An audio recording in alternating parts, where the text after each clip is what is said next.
di lingkungan juga banyak yang menyaingi gitu. Kedua, permodalan, keterbatasan modal Bu, itu. Yang ketiga, daya saing sama toko online kan, daya impor gitu kalau gedean Pak. Nah, terus ini kemasan, dari kemasan juga ya memang belum terlalu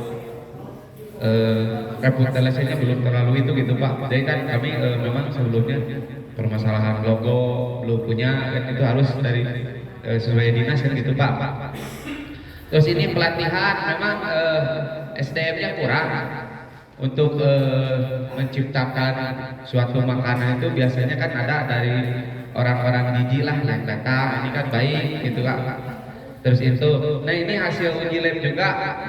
Kita kan kalau produksi mungkin ada batas waktunya, expirednya gitu Pak. Nah yang di situ, tuh ini galeri kita kalau untuk mengumpulkan dari satu desa tiap-tiap RW memang belum punya tokonya Pak, tokonya gitu. Ya kemungkinan untuk ke depan bisa kolaborasi sama operasi desa. Tapi ya memang apakah ini bisa berkontribusi apa enggak gitu. Ya walaupun operasi tersebut pinggir jalan raya, mungkin kita bisa bersaing sama Indomaret kan gitu. Terus ini perizinan dan sosialisasi.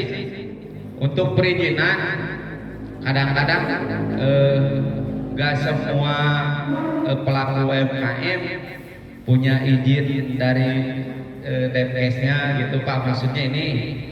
Dan ini yang selanjutnya bahan baku juga memang terus naik. Ada bahan baku, tapi harganya meningkat gitu Pak. Sedangkan kita penjualan tetap di harga biasa gitu. Kalau di Thailand ya mungkin pelanggan pada kurang lah. Nah ini digitalisasi, kita kan belum punya linknya channel gitu Pak. Kalau ada yang minta kayak di TikTok, kayak di Shopee gitu. Maksud ini alhamdulillah ini hasil dari RW 7 RT 2 ada basreng geger. Terus dari RW 7 sama keripik pisang. Dari RW 6 ada sisti. Kaneker dari RW 1. Ini Herwis dari RW 3. Kue kering dari RW 1. Sementara saya di Ubi Cilemu. Tambahan? Ya, ya. Ya, dan ini juga ada kerajinan Pak. Di sini bikin layang-layang itu di RW 5. Apakah memang kalau dikelompokkan sih memang banyak pelakunya ibu-ibu semua. Terus ada pengrajin ancam tahu di sini juga Pak di RW 3. Sementara mungkin ya kalau itu mah di luar memang SDM-nya bahan bakunya banyak gitu. Soalnya dari alam juga kan di sini banyak ya kebun-kebun bambu gitu. Ya cuman pemasaran kurang gitu. Assalamualaikum warahmatullahi wabarakatuh. Izin mendapatkan ya Bapak. Perkenalkan saya Soliha dari UMKM Desa Ciptasari RT 01 RW 03, tepatnya UMKM New Herbis. Betul sekali ini ada beberapa permasalahan UMKM kami di Desa Ciptasari ini. Sebenarnya banyak sekali, cuma kita nggak bisa menjabarkan satu-satu. Yang pertama udah ya semuanya udah dijabarkan oleh Bapak Dede. Aku hanya ingin mengembangkan sedikit, mungkin ada yang hanya ini. Yang pertama itu pemasaran. Bapak kita itu banyak banget sebenarnya warga atau itu yang suka membuat sesuatu tapi bingung memasarkannya di mana. Disimpan di sini nggak laku, disimpan di sana nggak laku, banyak sekali sebenarnya. Cuman ya karena apa sih? Mungkin produknya yang tadi langsung ke nomor 4. Mungkin karena kemasannya yang kurang bagus, packaging yang kurang bagus, atau mungkin modalnya yang sedikit, jadi nggak bisa banyak-banyak itu nyimpennya. Terus daya saing juga ini pemasaran juga berkaitan dengan daya saing ya Pak ya.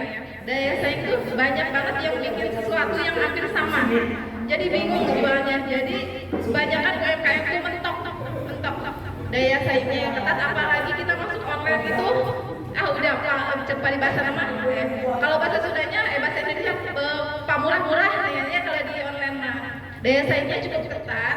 Sama aja di sini juga banyak produk yang hampir sama, kayak keripik pisang sebenarnya banyak sama, di warung ini ada, di warung itu ada. Jadi kalau kita bikin mengolah sesuatu yang ada di rumah, tapi kan udah ada keripik pisang di warung itu, jadi bingung pemasarannya. Terus yang ini udah ya, dari pemasaran menyambung ke sini. Ini ada beberapa nomor 5 adalah pelatihan. UMKM di Desa Ciptasari itu jarang banget, termasuk jarang ada pelatihan untuk UMKM. Jarang banget. Dari pelatihan ini nyambung ke soal sosialisasi perizinan kayak gitu. Jadi banyak UMKM yang belum tahu tentang wajib halal, wajib ada NIB kayak gitu, itu banyak banget yang belum tahu sebenarnya. Banyak banget UMKM yang sebenarnya udah punya nama lah, tapi mereka belum punya perizinan dari RT, halal dan NIB kayak gitu belum ada. Dan sosialisasinya juga agak kurang. Terus pelatihan juga mencakup uji lab atau uji lab gizi kayak gitu. Jadi kayak untuk masuk ke gerai-gerai UMKM yang lebih besar kan wajib ada PIRT, terus sertifikasi halal kayak gitu. Terus ada juga yang supermarket yang mewajibkan nilai gizi lengkap kayak gitu kan. Nah ini tuh agak susah karena harganya juga cukup mahal untuk nilai gizi. Dan kita juga tidak memiliki galeri UMKM desa. Betul sekali, kita belum punya galeri UMKM desa. Semoga bisa memfasilitasi ke depannya selain Kopesdes ya. Terus dan ini nomor 9, bahan baku yang terus naik. Jadi kami bingung Pak, UMKM itu contoh secara pribadi ya, kita menjual sesuatu harga sekian, anggaplah 10.000, tapi harga botol, harga plastik itu kan melambung tinggi, nggak bisa diprediksi sama sekali. Jadi tapi kita tetap aja menjual dengan harga yang sekian karena nggak mungkin, apalagi lingkungannya lokal atau lingkungannya di desa, di kecamatan, nggak mungkin kan kita menaikkan terlalu tinggi. Padahal bahan baku sebenarnya gula, botol, plastik kayak gitu naik tinggi, tapi kita nggak bisa menyesuaikan. Bisa mungkin sedikit ada yang ada yang pelanggan yang ya teh kami ngerti kok ini harganya naik, tapi ada sebagian yang jadi cancel membeli gitu.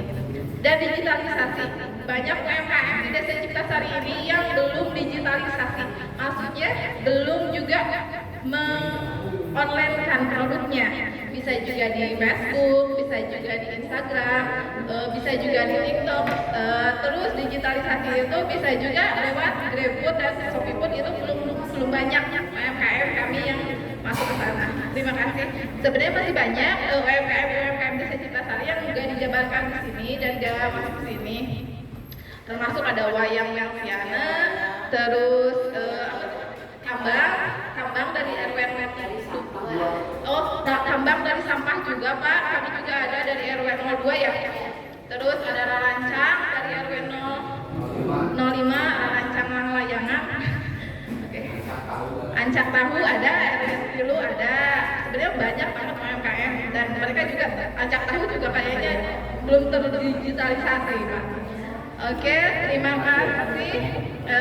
Yang hadir di sini ada beberapa UMKM. Sekalian perkenalan aja ya Pak ya. Saya produk saya di Herbis minuman sehat kekinian. Olahannya dari kunyit, gula aren, ada kunyit, ada jahe, ada asam jawa juga, ada seperti kunyit asam, gula asam, lemon jahe kayak gitu. Terus ada juga yang berupa soy, karena kebetulan. Terima kasih. Oh, terus kan. Sebenarnya ini labelnya udah lengkap ya Pak ya, jangan terfokus sama ini aja. Cuma karena untuk di lokal gitu, jadi stikernya yang biasa-biasa aja. Tapi untuk kalau event-event tertentu itu sertifikasi itunya lengkap. Kalau di event-event tertentu semuanya lengkap, komposisi dan yang lainnya juga lengkap. Terima kasih. Terima kasih Bapak. Terus ada juga ada pasar yang delegat. Ini udah masuk ke pasar-pasar Pak. Ini udah termasuk UMKM yang besar. Ini pasar yang delegat. Atau sekarang itu namanya Basajan. Basajan kenapa diganti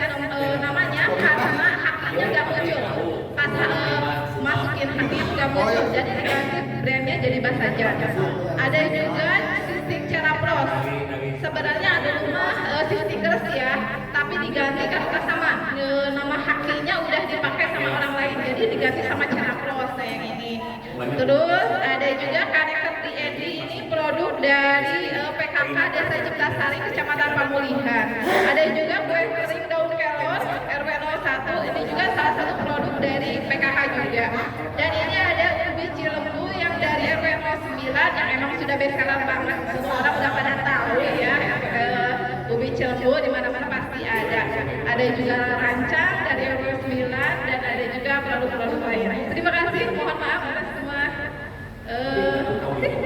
atau nuhun hapunten dari halaman depan. Assalamualaikum warahmatullahi wabarakatuh.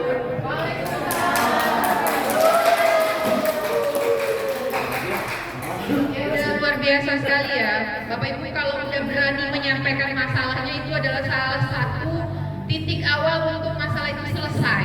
Begitu. Gimana Prof ini tanggapannya terhadap masalah tadi? Ada masukan apa, solusi apa? Ini udah bagus betul ya Bapak Ibu ya. Produknya banyak sebenarnya. Karena bang nanti masalahnya nanti yang pokoknya begini.